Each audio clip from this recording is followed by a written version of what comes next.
So we're at the start of the year and there's a few things I wanted to cover. First is tax-free savings contributions, TFSA. We can put in $6,500 for your 2023 contribution.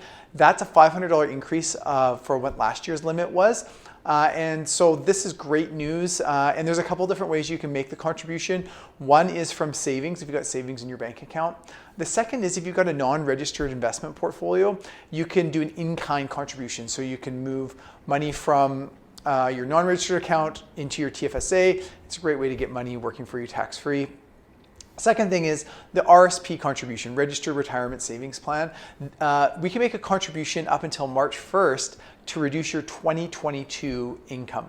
And so people who want to really be focusing on this is if you had an unexpectedly large income last year, so say you sold a business, say you had a investment property that you sold, or you had a really big bonus at work, or there's a big taxable event, maybe you sold a stock and we should be reducing your income. This is the time to be doing it and just evaluating that. And I've seen over the years a number of folks, their income's been fairly stable, they've got lots of RSP room, and then there's a big taxable event and that's when we use it up. So that's something to look at.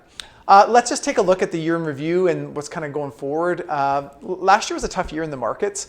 Bonds suffered their worst year ever. The 60-40 portfolio, 60 stock, 40 bond, it had one of the worst years since the 30s. And so one of the third worst year fourth year that I can remember.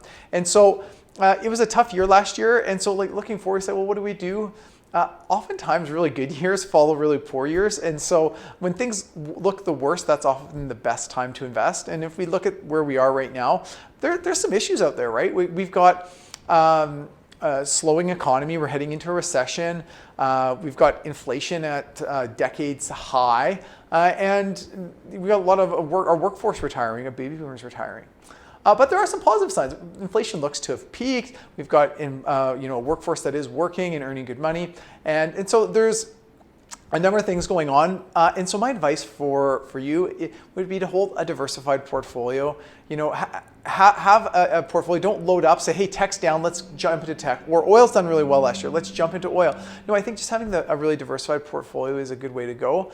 And as well as having some money in savings, right? And so if you're retired, have a little bit more, but having some money in savings for unexpected expenses so we're not having to pull out of a market. This is a great time to be doing a review and looking at things, and I'm happy to be a resource for you. Have a great day.